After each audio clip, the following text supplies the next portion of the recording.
छठ की शुभकामनाएं मैं आप सबों को देता हूं। और चैत्र छठ की एक अलग सी खूबसूरती, एक अलग सी सोच होती है, इसमें एक अलग सी श्रद्धा होती है।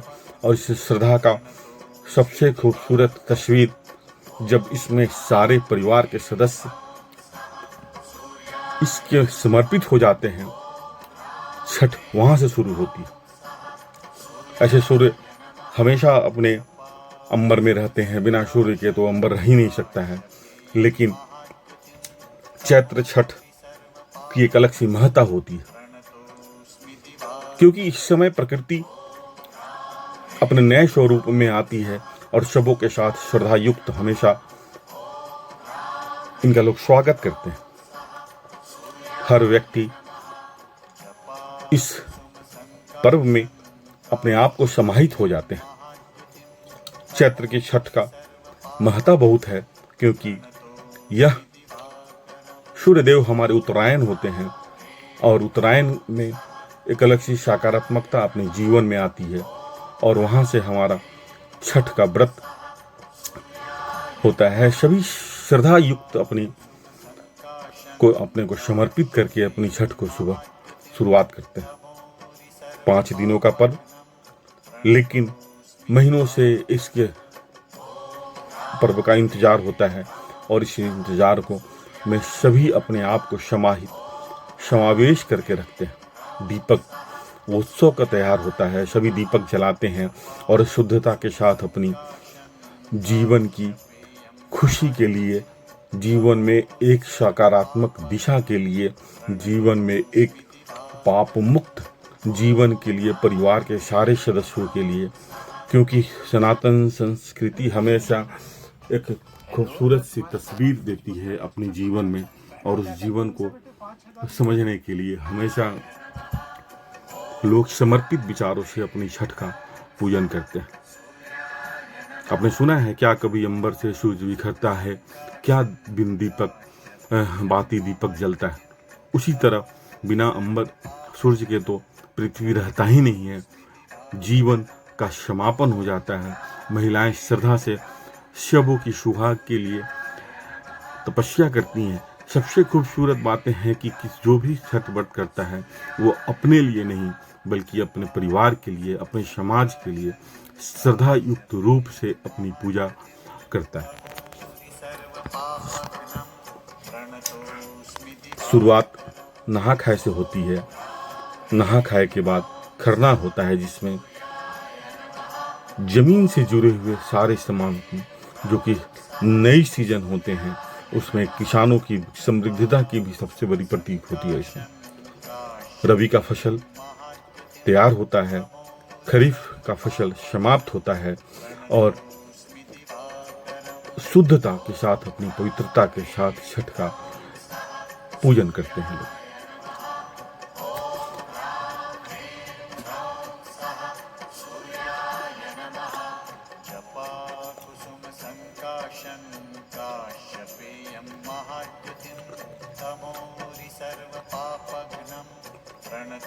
जिस समय पूजा छठ की होती है, उस समय सब लोग के घर में लगता है कि छठ, ईश्वर आपके घर में समाहित हो गया है, ईश्वर आपके मन में समाहित हो गया है, क्योंकि मन ही जीवन की सबसे खूबसूरत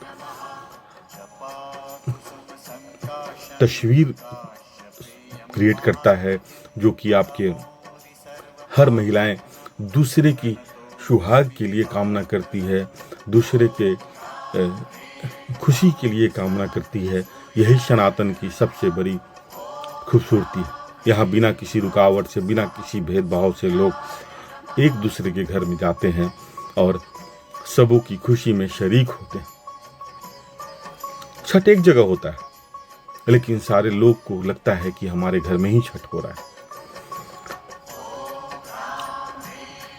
खासकर ये बिहार के लिए बहुत ही महत्वपूर्ण त्योहार होता है। जब तक ब्रह्मांड रहेगा, जब तक पृथ्वी रहेगी, जब तक ये सृजन रहेगा, छठ का व्रत हमेशा चलता रहेगा। इतनी शुद्धता इसमें होती है, इतनी स्नेह होती है इसमें कि किसी भी तरह की कोई भेदभाव, किसी भी तरह की कोई गलती किसी से नहीं हो जाए, ये हमेशा अंदर में भय होता है।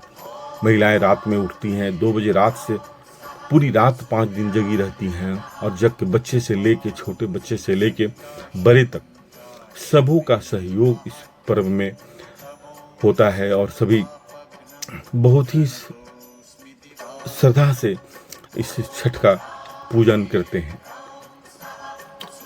आप देख सकते हैं, आप समझ सकते हैं, हर व्यक्ति किसी के, मैं बोलता हूँ सनातन में अगर किसी के शरीर में पैर सट जाता है तो लोग तुरंत क्षमा मांगते हैं, क्योंकि हर व्यक्ति के अंदर में ईश्वर है, हर मन व्यक्ति ईश्वर का रूप है। हम में, तुम में, खरह कम में, सब में व्याप्त भगवान है। यह सनातन की ही खूबसूरती है। गंगा की नदी बिना पानी के जीवन नहीं चल सकता है, बिना हवा के जीवन नहीं रह सकता है। इसलिए सारी चीज़ों को प्रकृति के साथ करीब से समझने का बहुत ही खूबसूरत त्यौहार होता है छठ।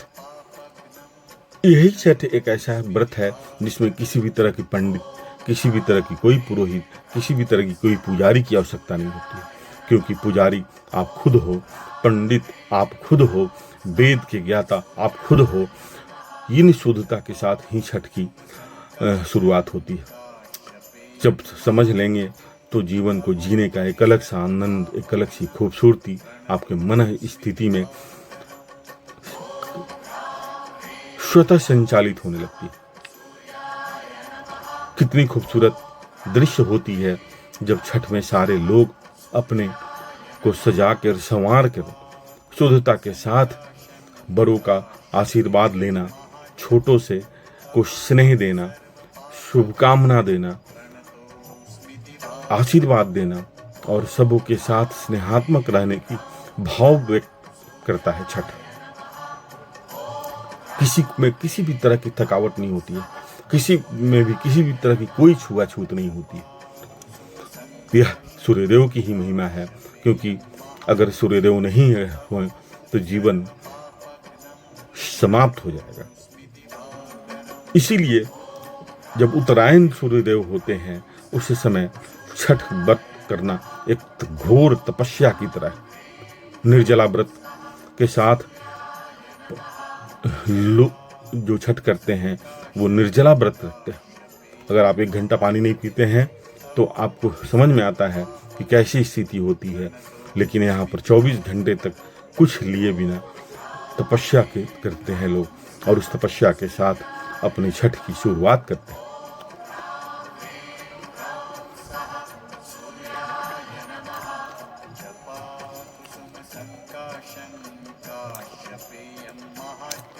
जल में खड़ा होने का मतलब क्या होता है कि शुद्धता के साथ जीवन की शुरुआत करने की बात होती है। महिलाएं ज़्यादा इसमें सजती संवरती हैं, क्योंकि जीवन में महिलाओं को सजना संवरना एक अलग सी परिकल्पना, एक अलग सी दृश्य बनाई गई है।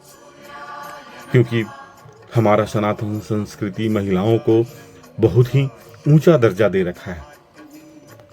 इसमें जो भी व्यक्ति अपने मन में किसी भी तरह की कुविचार अगर रखता है तो इस पर्व में उस सारे कुविचारों को समाप्त कर देता है। व्रत करने वाले का लोग पैर छूते हैं, चाहे बड़े हों या छोटे हों, क्योंकि उनके अंदर में एक ईश्वर की प्रतिमा समाहित हो जाती है और उसी प्रतिमा के साथ अपनी लोग उनसे जुड़ते हैं और जुड़कर अपनी को समझते हैं कि ईश्वर मेरे साथ खड़ा है। ईश्वर की समागम को समझना ईश्वर का मतलब ही होता है। यह जो स्वर जिसके अंदर में खुद का स्वर है, जिसके अंदर में खुद की स्नेह है, वही तो ईश्वर का सबसे बड़ा रूप होता है।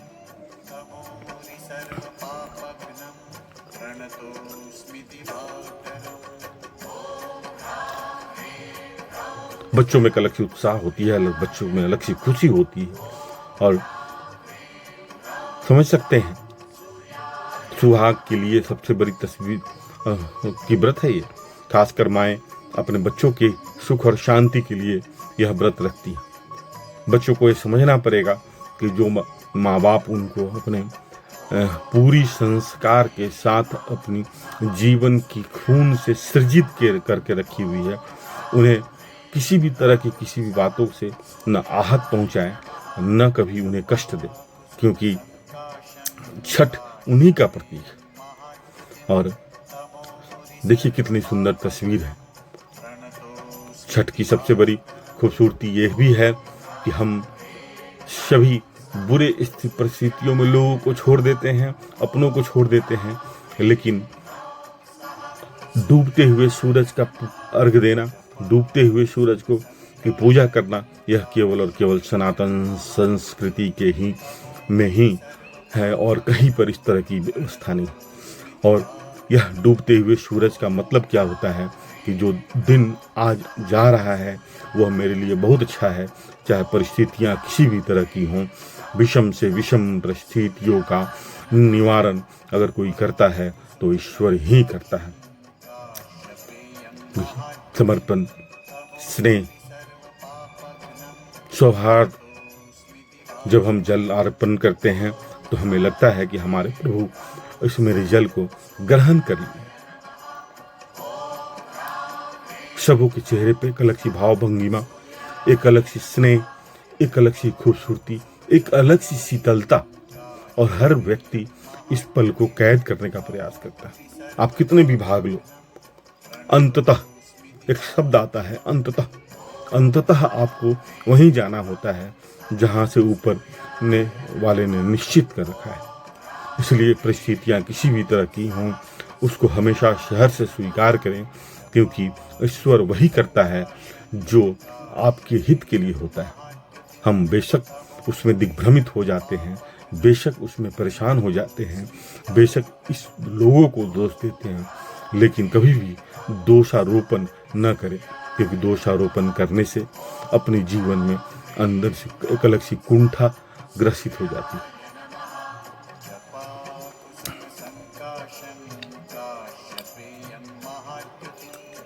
तो सबके अंदर में एक अलग सी भाव, एक अलग सी भंगिमा, एक अलग सी स्नेह।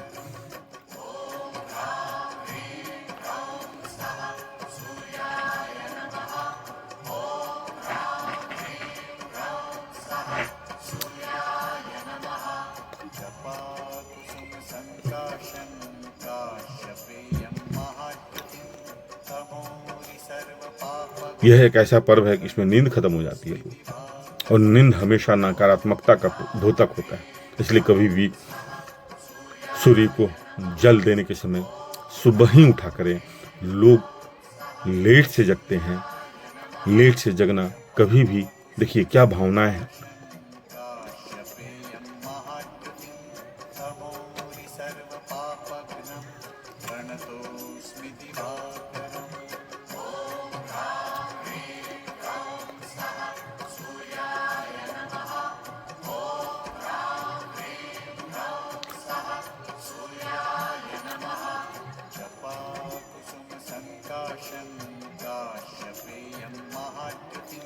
परिक्रमा होता है यह।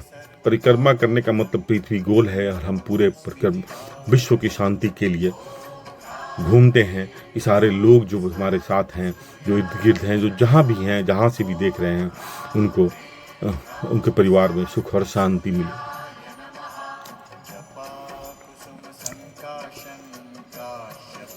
ऋतु फल से यह छठ का शुरुआत होता है। किसी भी तरह की कोई भी इसमें ऐसी वस्तु नहीं खरीदी जाती है, डाली जाती है जिसमें किसी भी तरह की मिलावट।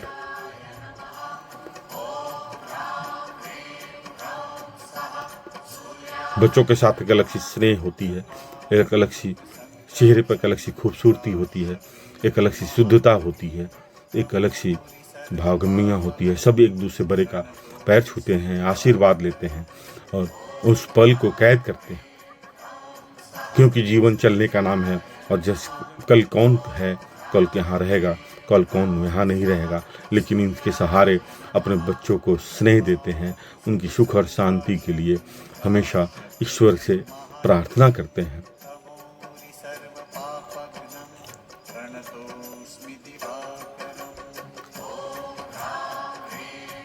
सनातन केवल भाव का ही तक खेल है।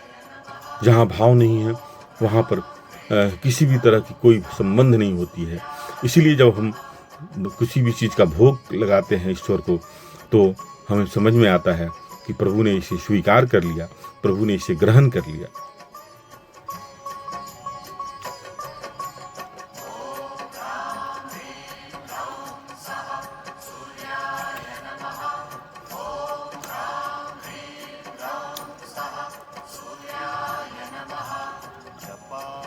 पूरी रात लोग बैठे रहते हैं और फिर अगले दिन सुबह से शुरुआत होती है उगते हुए सूरज को अर्घ देने की व्यवस्था होती है, क्योंकि डूबते हुए सूरज और उगते हुए सूरज ही जीवन की सबसे बड़ी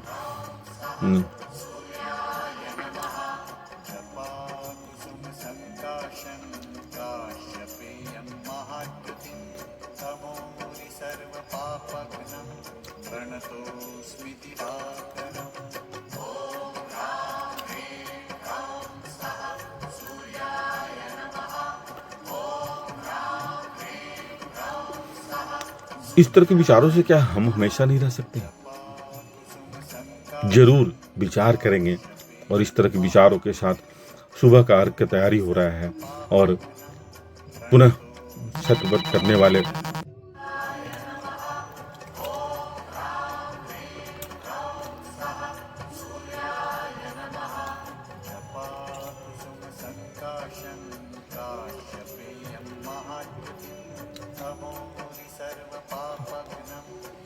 उगते हुए सूरज का जब रंग केसरिया होता है, पवित्रता का सबसे बड़ा प्रतीक है। सूक्ष्म विचारों से जब इसका मंथन करेंगे, इसका गहन अध्ययन करेंगे, तो पवित्रता का सबसे खूबसूरत दृश्य यहीं से शुरू होता है। इसीलिए डूबते हुए सूरज का भी रंग केसरिया ही हो जाता है और उगते हुए सूरज का भी रंग केसरिया होता है।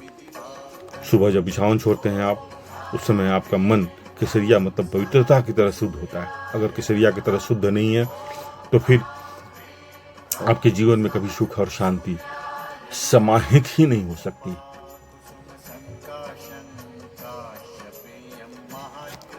मानो तो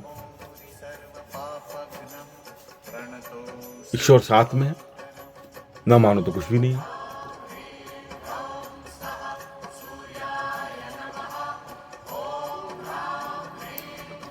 सभी के अंदर के चेहरे पे अलग सी भाव भंगिमा होती है। सभी अर्पण कर रहे हैं सूर्यदेव को।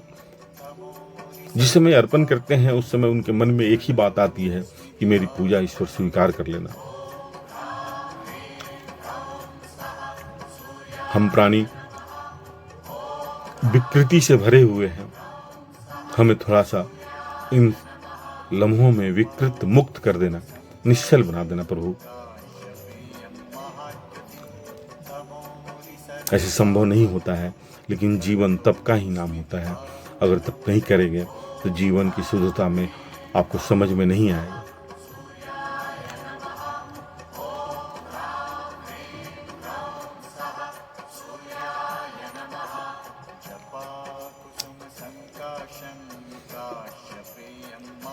जाना सबको ऊपर ही है, लेकिन अपने कर्मों के फल से, अपने कर्मों के विचार से लोग आपको हमेशा याद रखेंगे। इसलिए हमेशा अच्छे कर्मों के साथ अपने जीवन की शुरुआत करें।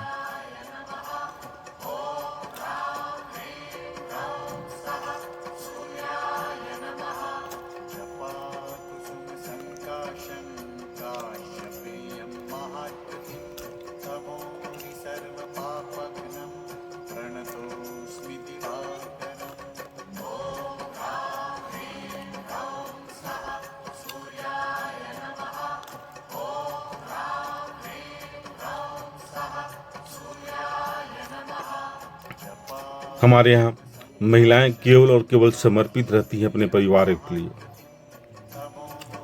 चाहे वो तीज भी करती हैं तो अपने पति के लिए करती हैं, ज्योतिया भी करती हैं तो अपने बच्चों के लिए करती हैं। कितनी कठोर तपस्या करती हैं माएँ अपने बच्चों के, अपने परिवार के सदस्यों की सुख और शांति के लिए। अगर किसी बच्चों को बोला जाए कि अपने माँ के लिए एक दिन त्यौहार रखो, यह संभव नहीं है, वो नहीं कर पाएंगे। उसके बावजूद भी अगर किसी भी तरह की दुर्व्यवहार अपने परिवार के सदस्यों के साथ लोग करते हैं तो कभी भी हमारे यहाँ क्षमा योग्य नहीं होता।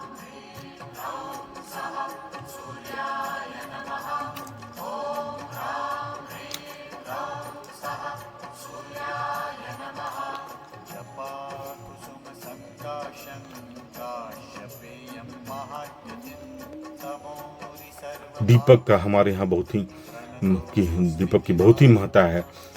दीपक जला के हम सूर्य को दीपक दिखाते हैं। सूर्य को दीपक की जरूरत नहीं है, लेकिन मेरी भावनाएं जो रहती हैं वो दीपक, वो एक अलग से सौहार्द और अलग सी भावनाओं को प्रदर्शित करती है, जो कि हम अपने ईश्वर को दिया के जला के करते हैं। इसलिए मैं बार बार बोलता हूँ कि कभी भी बत्ती बुताकर हमारे यहाँ पूजा नहीं होता है, इसलिए कभी भी दीपक बुझा करके अपने जन्मदिन का जन्मोत्सव नहीं मनाएं, क्योंकि हमारी सनातन संस्कृति अपने आप में बहुत समृद्ध है। हमारे पास खान पड़ा हुआ है और हम इधर उधर भटक रहे हैं, और वो खान आपके अंदर में बैठा हुआ। कभी आपके मन का मंथन करें, कभी आपको समझ में आ जाएगा कि कितनी खूबसूरत हमारी धर्म है, कितनी खूबसूरत हमारी व्यवस्था है, और यह सदियों से इसी तरह चलती आ रही है, जैसे गंगा की नदियाँ बहते जा रही हैं, और जो निरंतर चलेगा वो कभी न कभी महासागर में पहुंच ही जाएगा। और वह महासागर है क्या? ईश्वर के पास जाना, क्योंकि अंततः सबों का राम का नाम सत्य समझ में आता है, लेकिन उस समय सत्य समझ में आता है जिसमें हमारे पास सत्यता को जानने के लिए, सुनने के लिए न शरीर काम करता है, न मेरी मन स्थिति वहाँ रहती। इसलिए हमेशा पवित्रता के साथ अपनी जीवन को संचालन करने का संकल्प लेने की जरूरत होती है। हर व्यक्ति के अंदर में अलग भावनाएं होती है, अलग भाव होती है।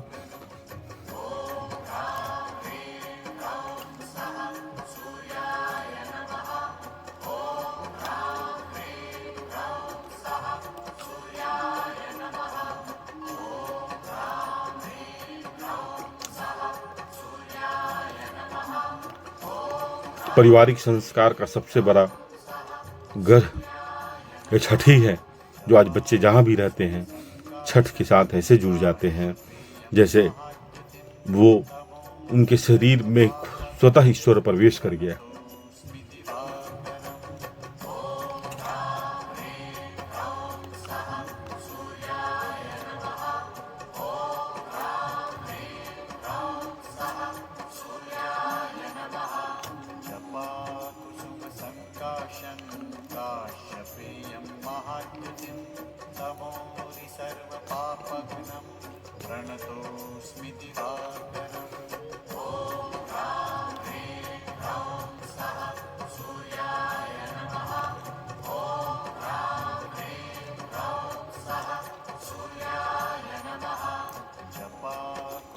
हमारी सनातन संस्कृति में सबों के लिए व्यवस्था बनाई गई, हर व्यक्ति समृद्ध हो।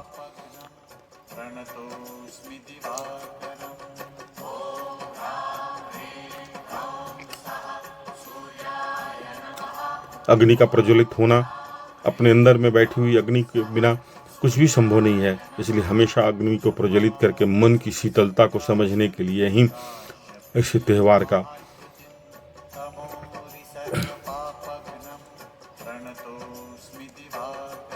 हर व्यक्ति के चेहरे पर अलग सी खुशी, एक अलग सी स्नेह, एक अलग सी भाव भंगिमा।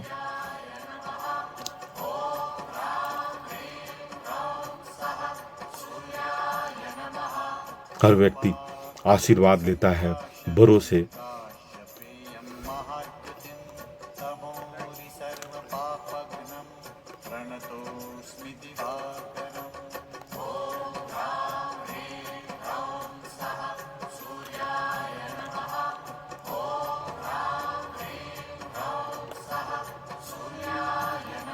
कितनी भाव होती है जो छठ व्रत करती हैं, सबों के लिए सुख और शांति की कामना करती है, क्योंकि सर्वाय सुखंतु में ही सनातन विश्वास करता है। अभी हम लोग दिग्भ्रमित होके स्व सुख में खाली विश्वास करते हैं, यह गलत है। कभी भी स्व सुखाय में विश्वास न करें। जहाँ बहुत सारी अंतर विरोध हो वहाँ से मौन होकर हट जाना चाहिए, क्योंकि जीवन में नियंत्रण सबसे ज़्यादा जरूरी होती है। वह नियंत्रण आपकी जीवन की हर विचारों को, हर सोच को समृद्ध बनाती है, हर जीवन शैली को समृद्ध बनाती है और अलग से खुशी होती है।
जीवन परिवर्तन का नाम होता है और हर चीज परिवर्तित होते चला जाता है, लेकिन उस परिवर्तन में रुकना कभी भी नहीं होता। चलते रहिए।